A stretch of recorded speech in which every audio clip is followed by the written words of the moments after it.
Shalom, apa kabar rekan-rekan sekalian di dalam Tuhan? Kiranya saat ini walaupun kita ada dalam masa-masa di mana gerakan kita dibatasi oleh karena COVID-19, di hati kita tetap ada sukacita, di hati kita tetap ada ucapan syukur. Malam hari ini saya ingin membagikan renungan dengan judul Disiplin dalam melalui masa-masa kegelapan. Teks diambil dari Kejadian 39 ayat 20. Lalu Yusuf ditangkap oleh tuannya dan dimasukkan ke dalam penjara, tempat tahanan-tahanan raja dikurung. Demikianlah Yusuf dipenjarakan di sana. Sebagai pembukaan, konteks atau latar belakang ayat ini adalah Yusuf ditangkap oleh tuannya Potifar karena tuduhan melecehkan istri Potifar. Dan Yusuf dimasukkan dalam penjara, atau istilah saat ini lockdown, diisolasikan, dipisahkan, dibatasi ruang geraknya. Yusuf mengalami masa-masa kegelapan dalam hidupnya. Masa-masa kegelapan dapat membuat kita meragukan Tuhan. Masa-masa kegelapan dapat membuat kita menjauh dari Tuhan.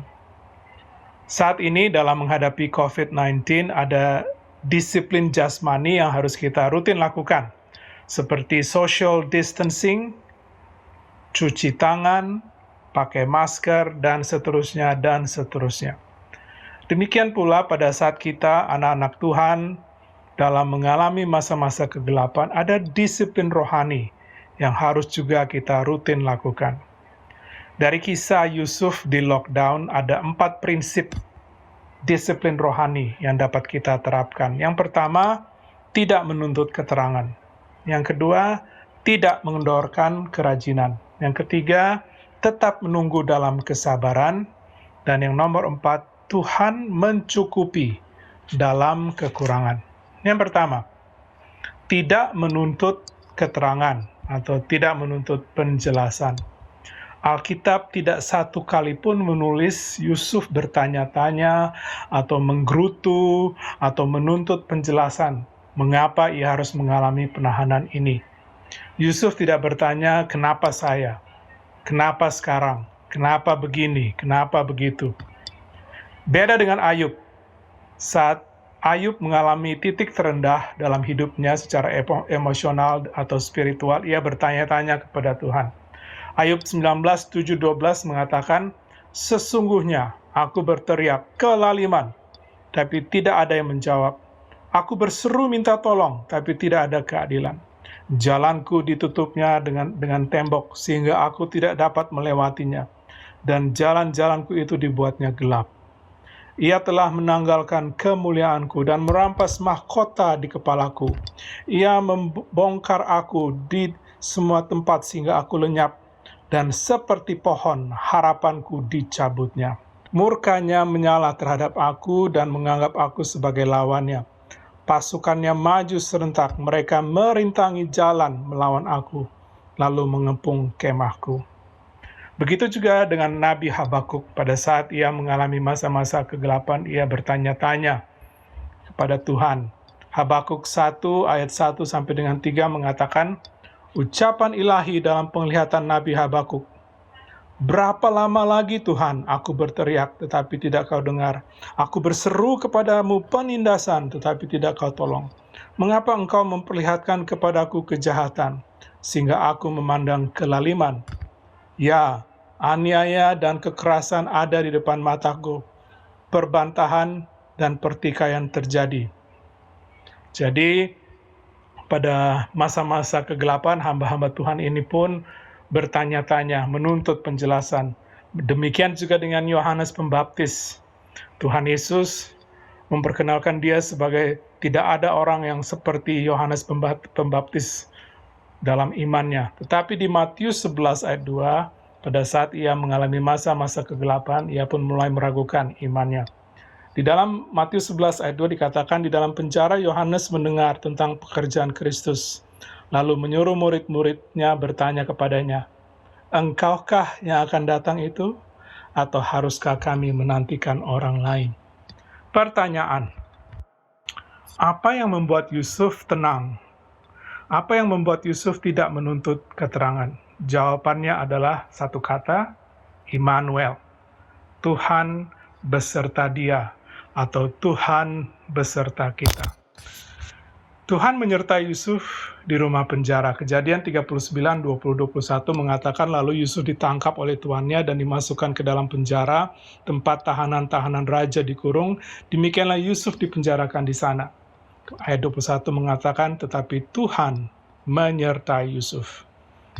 Dan ternyata Tuhan tidak hanya menyertai Yusuf di rumah penjara, tetapi juga di rumah Potifar sebelum Yusuf ditahan. Kejadian 31 ayat 1 dan 2 mengatakan, adapun Yusuf telah dibawa ke Mesir dan Potifar seorang Mesir pegawai istana Firaun, kepala pengawal raja, membeli dia dari tangan orang Ismail yang telah membawa dia ke situ. Tetapi Tuhan menyertai Yusuf. Bila Tuhan menyertai kita, ada penjagaan, ada pemeliharaan, ada penyediaan. Yusuf tetap percaya. Kejadian 39 ayat 3 juga mengatakan setelah dilihat oleh tuannya bahwa Yusuf disertai Tuhan.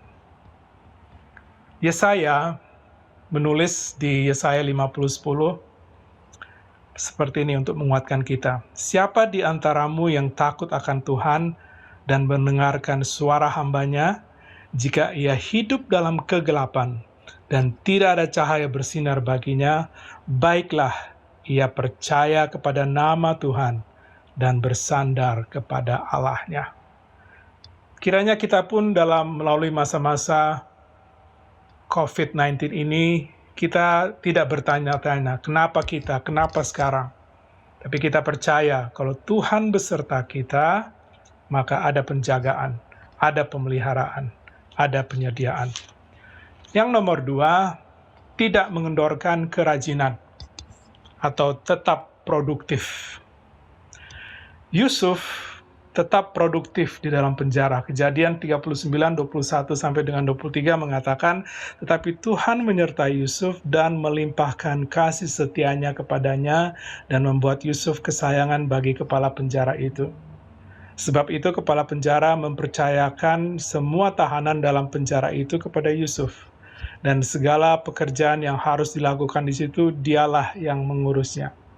Dan kepala penjara tidak mencampuri segala yang dipercayakannya kepada Yusuf karena Tuhan menyertai dia. Dan apa yang dikerjakannya dibuat Tuhan berhasil. Alkitab juga mencatat tidak hanya Yusuf produktif di rumah penjara, tetapi sebelum dia dipenjarakan pun Yusuf produktif di rumah Potifar. Kejadian 39 ayat 2 mengatakan, tapi Tuhan menyertai Yusuf sehingga ia menjadi seorang yang selalu berhasil dalam pekerjaannya, maka tinggallah ia dalam rumah tuannya, orang Mesir itu. Yusuf tetap memberi yang terbaik. Yusuf tetap produktif. Pertanyaan, bagaimana dengan kita? Masihkah kita produktif saat-saat kita dibatasi gerakan kita oleh karena COVID-19 atau Corona? Masihkah kita rajin untuk saat teduh, untuk persekutuan, walaupun melalui media sosial, untuk beribadah? Saya ingin membagikan satu prinsip kunci agar kita tetap produktif adalah time management. Atau kunci dari kita tetap produktif adalah mengatur waktu dengan baik.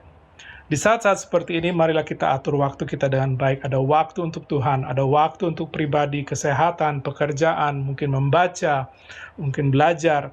Ada juga waktu untuk keluarga, untuk istri, untuk anak-anak, untuk orang tua. Dan juga ada waktu untuk bersekutu, walaupun melalui media sosial.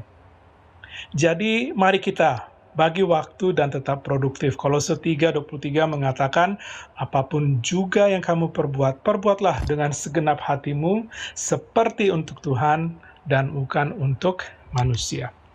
Nomor 3, tetap menunggu dalam kesabaran. Kalau dihitung-hitung, sejak kita tidak lagi beribadah bersama-sama tanggal 22 Maret, dan bila PSBB di Jakarta berlaku sampai dengan awal Juni, berarti kita telah atau akan dibatasi gerakan kita selama 10 minggu.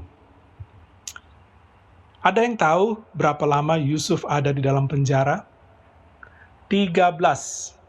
Bukan 13 hari, bukan 13 minggu, bukan 13 bulan, tetapi 13 tahun. Ingat cerita, sewaktu Yusuf masih muda, ia mendapat mimpi yang menunjukkan bahwa di masa depannya Yusuf akan menjadi seorang pemimpin besar.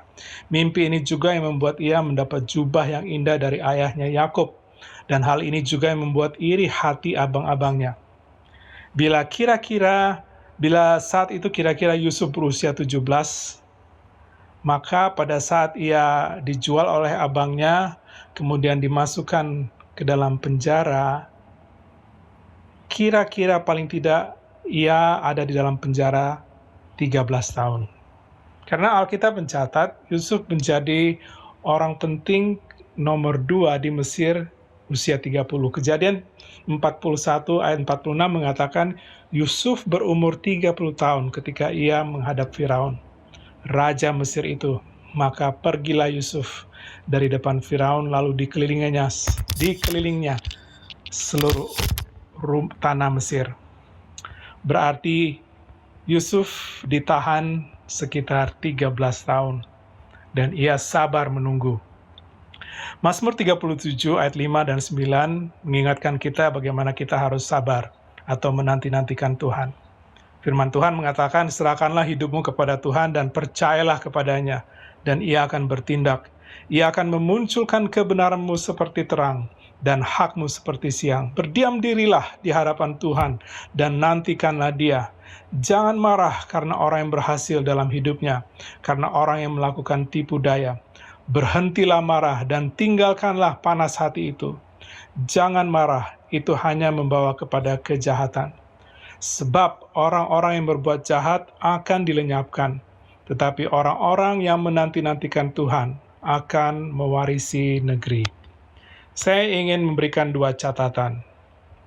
Kata sabar di Perjanjian Lama maupun di Perjanjian Baru ditujukan bukan sabar kepada situasi atau keadaan. Kata sabar itu ditujukan sikap kita kepada orang lain. Bagaimana sikap kita saat ini? Pada saat kita dibatasi gerakan kita dan kita hanya di rumah, seberapa tinggikah level kesabaran kita kepada istri, kepada suami, kepada anak-anak, orang tua, mertua? Saya harap kita belajar. Seperti Yusuf sabar 13 tahun, kita pun bisa sabar untuk waktu kita. Catatan yang kedua, saya ingin bagikan rencana Tuhan yang indah buat kita secara pribadi atau dengan keluarga akan digenapi walau harus melewati masa-masa kegelapan. Yang terakhir, Tuhan mencukupi dalam kekurangan. Firman Tuhan menulis Kejadian 41 ayat 28 sampai dengan 30 seperti ini. Inilah maksud perkataanku ketika aku berkata kepada tuanku Firaun. Allah telah memperlihatkan kepada tuanku Firaun apa yang hendak dilakukannya. Ketahuilah tuanku akan datang 7 tahun kelimpahan di seluruh tanah Mesir. Kemudian akan timbul 7 tahun kelaparan. Sebagai catatan, Yusuf keluar dari masa-masa kegelapannya di dalam penjara 13 tahun, ia keluar untuk masuk lagi ke dalam masalah. Artinya, bagi kita, tidak adanya COVID-19 pun kita pasti akan mengalami masalah. Sekarang yang penting adalah bagaimana sikap kita menghadapi masalah itu. Nah, ada prinsip penting yang ingin saya bagikan saat ini dari ayat yang baru kita dengar, yaitu ini, kelimpahan mencukupi kekurangan. Yusuf keluar dari tahanan atau lockdown karena ia dapat mengartikan mimpi Firaun. Secara singkat, mimpi Firaun itu berarti ada masa 7 tahun kelimpahan, kemudian ada 7 tahun masa kelaparan. Yusuf menasihati Firaun untuk mencari seorang yang dapat mengatur cadangan di masa kelimpahan untuk mencukupi kebutuhan di masa kekurangan. Mazmur 23 mengatakan, Tuhan adalah gembalaku, maka aku tidak akan kekurangan. Pertanyaan, bagaimana Tuhan mencukupi kekurangan kita? Salah satu cara yang Tuhan sudah dan sering pakai adalah dengan memakai anak-anak Tuhan atau keluarga anak-anak Tuhan yang lain. Tuhan memakai Yusuf untuk mengatur pada masa-masa kelimpahan sehingga di masa-masa kekurangan ada kecukupan. Rekan-rekan sekalian di dalam Tuhan Yesus, saat ini kita pun sedang mengalami masa-masa kekurangan atau kesulitan. Banyak orang dipecat, banyak suami-suami tidak bekerja, banyak keluarga yang tidak lagi menikmati makan. Seperti Tuhan memakai Yusuf untuk mencukupi kebutuhan di masa-masa kekurangan, saya percaya Tuhan dapat memakai kita atau keluarga kita yang mempunyai kelimpahan untuk menolong mereka yang sedang mengalami kekurangan. Ada 2 aplikasi yang ingin saya bagikan. Bila kita atau keluarga kita ada dalam kelimpahan, mari kita tolong mereka yang ada atau sedang dalam kekurangan. Kemudian yang kedua aplikasinya, bila kita atau keluarga kita sedang mengalami kekurangan, berbicaralah. Beritahukan kepada rekan-rekan seiman yang lain kebutuhanmu. Bagaimana mereka dapat menolong kalau mereka tidak tahu. Prinsip ini saya jadi teringat pada jemaat mula-mula. Di Kisah Para Rasul 2 ayat 42 dikatakan bagaimana jemaat yang mula-mula itu bersekutu. Tidak hanya mereka berdoa bersama-sama, mereka mendengarkan pengajaran bersama-sama, tapi dicatat dalam Alkitab mereka saling menolong. Ada perbedaan, kalau mau disimpulkan, antara kata komunis dan komunis. Kalau komunis, apa yang menjadi bagian saya adalah bagian juga untuk semua. Tetapi komunis itu artinya apa yang menjadi bagian saya dapat menjadi bagian orang lain bila dibutuhkan. Artinya pada saat keluarga-keluarga lain sedang dalam kebutuhan, dalam kekurangan, dan kalau saya ada berkat, ada kelimpahan, maka adalah tanggung jawab saya untuk saling menolong. Jadi, sebagai penutup, saat ini kita sedang mengalami atau sedang melalui masa-masa kegelapan. Saya percaya rencana Tuhan yang indah akan tetap digenapi asalkan kita tetap melakukan disiplin rohani.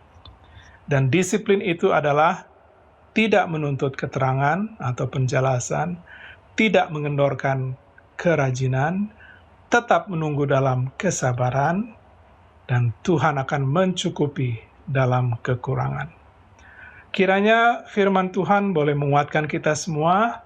Tuhan Yesus memberkati pemberitaan. Terlebih lagi Tuhan Yesus memberkati penerapan firman-Nya, baik saya yang memberitakan maupun kita semua yang mendengar. Haleluya. Amin. Jujur kadang ku tak sanggup menghadapi semua bebanku, menantikan jawaban, menolak untuk menyerah. Ku tahu Kau Tuhan yang sanggup menolong dalam sesakku. Namun meskipun Kau belum,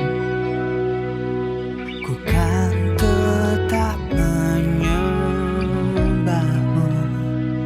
Ku kan bernyanyi sampai jiwaku percaya. sampai hatiku mendengar lagu pengharapan. Ku kan berserah, ku tahu aku tak sendiri. Ku yakin kau